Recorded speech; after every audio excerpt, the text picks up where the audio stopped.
कभी कभार ऐसा डेजा वू फील होता है ना, जैसे कि ये सब पहले हो चुका है। वो इसलिए क्योंकि हम सब बस एक टाइम लूप में फंसे हुए हैं, अलग अलग टाइम पे बस वापस पैदा हुए जा रहे हैं। दुनिया भर के साइंटिस्ट मिलकर भी पता नहीं कर पाए कि इंसान मरने के बाद जाता कहाँ है। लेकिन इस आदमी को सब पता है तुम कब कहाँ किस वक्त मरोगे और मरने के बाद कहाँ पैदा होगे, क्योंकि तुम्हारी आत्मा को यही तो डिलीवर करके आएगा। अगर ये चाहेगा तभी तुम दूसरी जगह पैदा हो पाओगे, नहीं तो भटकते रहोगे विक्रम बेताल की गलियों में।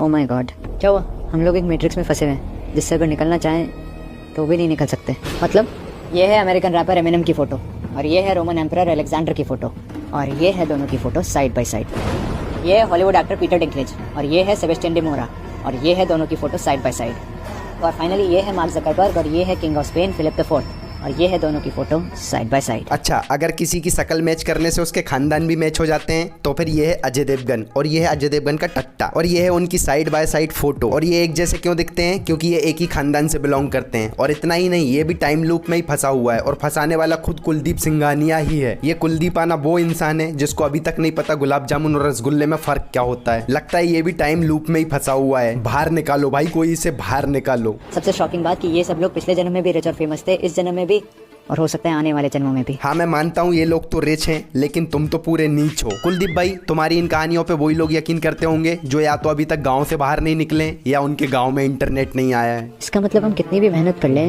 इन लोगों के जितना रिच और फेमस कभी बन ही नहीं पाएंगे, रहेंगे हमेशा इन लोगों के नीचे ही। एग्जैक्टली। अच्छा, तो मार्क भैया रिच और फेमस अपनी मेहनत की वजह से नहीं है, बल्कि वो इस वजह से फेमस है कि आज से 100 साल पहले एक इंसान उनकी शक्ल लेके पैदा हुआ था, और उसने बोला था मरने के बाद मेरी आधी दौलत मेरी आत्मा के साथ ट्रांसपोर्ट की जाए, क्योंकि आज से 100 साल बाद मेरे जैसा दिखने वाला एक मार्क जुकरबर्ग नाम का लौंडा पैदा होने वाला है, जो कि एग्जैक्टली मेरी तरह दिखता भी नहीं है। मैं अमीर हूँ, अगर वो गरीब निकला तो मुझे ही गाली देगा, इसीलिए मरने के बाद मेरी आधी दौलत मेरे साथ गाड़ दी जाए और आधी दौलत उसे ट्रांसपोर्ट कर दी जाए।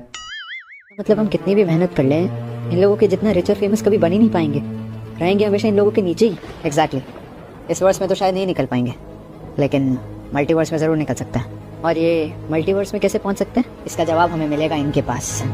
ह्यू Everett the third, the man who gave the multiverse theory. मुझे लगता है अब लोगों को अमीर बनने के लिए जॉब बिजनेस ये सब नहीं करना चाहिए, मल्टीवर्स ढूंढने लग जाना चाहिए। कुलदीप भाई, तुम बातें इतनी महंगी करते हो लेकिन नशे इतने सस्ते क्यों करते हो? तुम एक काम करो, 2-3 लाख रुपए की जड़ी बूटी फूंक के आओ, तब तुम्हारा दिमाग काम करेगा। इसने कहा मल्टीवर्स का जवाब इनसे मिल सकता है। अब इनको कहाँ ढूंढूं मैं? इनका तो एड्रेस भी नहीं पता मुझे। अगर तुम्हें पता है तो कमेंट करके बताओ। भाई इतना टाइम हो गया यार ढूंढते ढूंढते, अब तो बता दे कि ये टाइम लूप से बाहर निकलेंगे कैसे? लूप तोड़ने का सिर्फ एक ही रास्ता है। ये तेरा फेवरेट कैमरा है ना? हाँ, अभी अगर मैं इसे तोड़ दूं तो तुझे दुख होगा बहुत ज्यादा। एग्जैक्टली। जब तो इस सुख दुख के बंधन से पूर्णतः मुक्त हो जाएगा ना, जब इस धरती की कोई भी चीज कोई भी इंसान ना तो तुझे सुख दे पाएगी ना कोई दुख, जब तू अंदर से पूर्णतः शांत हो जाएगा, ना कोई वासना होगी ना कोई बंधन, तब तू फाइनली निकल पाएगा इस टाइम लूप से। अबे घुमा फिरा के क्यों बोल रहे हो? सीधा सीधा बोल दो ना। इस लूप से बाहर निकलने के लिए तुम्हें मरना पड़ेगा, क्योंकि इतनी मोह माया से दूर इंसान जीते जी तो नहीं जा सकता। हम लोग एक मैट्रिक्स में फंसे हुए हैं जिससे अगर निकलना चाहें तो भी नहीं निकल सकते। अबे ये कौन सा लूप है जिससे कभी कभी बाहर निकल सकते हैं और कभी कभी चाह के भी बाहर नहीं निकल सकते हैं? कुलदीप भाई, तुम डिसाइड कर लो कि तुम्हें क्रिकेट खेलना है कि हॉकी, क्योंकि गेम तुम्हें आता नहीं है, जबरदस्ती प्लेग्राउंड में घुस जाते हो और हारने के बाद कहते हो हम टाइम लूप में फंसे हुए हैं। ये तो कुछ भी नहीं है। कुलदीप भाई तो वो इंसान है जिसने जिंदा आदमी के तो मजे लिए ही, साथ में मुर्दों को भी नहीं छोड़ा। रियल प्लेन को तो टेक ऑफ से लेके क्रैश होने तक 30 सेकंड भी नहीं लगे, लेकिन इसने उसी रात उस दुर्घटना पर 1 मिनट की बकचोदी पेल दी। इसे कहते कंसिस्टेंसी मेंटेन करना। दोनों इंजन फेल हो गए, अब हम ग्लाइड मोड पे पोस्ट लैंडिंग करनी पड़ेगी। लोकेशन मेघानी नगर। आखिरी रिक्वेस्ट, अगर बात करते करते सिग्नल लॉस्ट हो जाए तो प्लीज मेरी बेटी से कह देना कि पापा उससे बहुत प्यार। अबे तुम प्लेन को छोड़ो, सबसे पहले अपनी लैंडिंग ठीक से कराओ, क्योंकि जितना तो प्लेन नहीं हिल रहा उससे ज्यादा तो भाई की कुर्सी हिल रही है। मुझे तो डर है कहीं इसने प्लेन उड़ाने की ट्रेनिंग ली है या फिर कुछ और। कुलदीप भाई, जिस तरह तुम्हारी कुर्सी हिल रही है ना, लगता है प्लेन नहीं ई रिक्शा क्रैश होने वाला है। और एक बार पायलट की शक्ल पे नजर मारो, लगता है पैसेंजर से पहले पायलट का हार्ट फेल हो जाएगा। अगर सच में ये प्लेन उड़ा रहा होता ना तो 30 सेकंड नहीं 3 सेकंड ही लगते।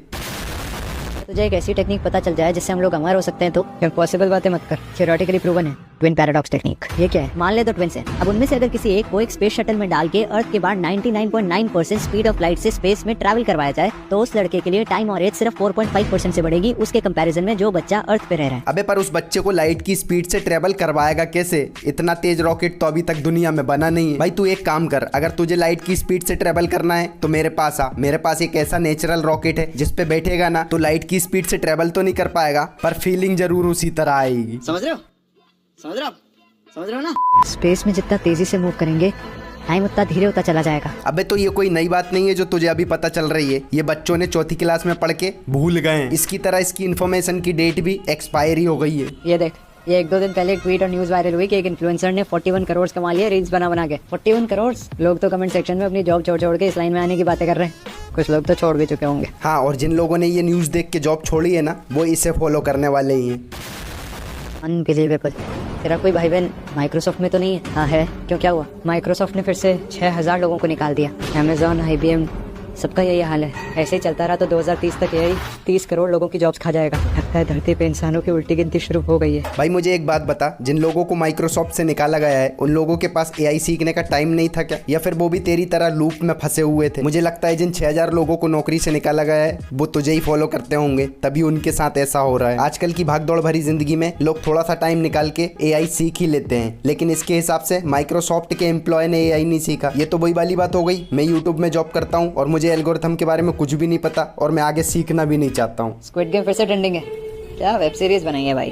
कर्ज में डूबे लोग, पैसों का लालच और हारते ही मौत। प्रॉब्लम यह है आर्यन कि लोगों को लगता है कि स्क्विड गेम सिर्फ फिक्शन है, जबकि असली स्क्विड गेम भी इस दुनिया के अलग अलग हिस्सों में चल रहा है, वो भी बिना कैमरों के। और अगर ऐसा है तो घर से बाहर निकलते समय तू भी अपना ध्यान रखना, नहीं तो लोग तेरे साथ गेम ना खेल जाएं, वो भी बिना कैमरे के। मुझे लगता है कुलदीप भाई की जब तबीयत खराब होती होगी तो टैबलेट खाने से पहले वो यही सोचते होंगे कहीं मैं दूसरे यूनिवर्स में ना पहुंच जाऊं। मेरे ख्याल से इतना काफ़ी है, अगर मैं ज़्यादा रोस्ट करूंगा तो कहीं ये मुझे दूसरे यूनिवर्स में ना पहुंचा दे। और वैसे भी अभी तक सिंगल ही हूँ मैं। तो ये वीडियो यहीं ख़त्म करते हैं। अगर अच्छी लगी हो तो लाइक करना, चैनल पे नए हो तो सब्सक्राइब करके ही जाना पड़ेगा। हम मिलते हैं अगली वीडियो में, तब तक के लिए मैं कोई नया कार्टून ढूंढ के लाता हूँ तुम्हारे लिए।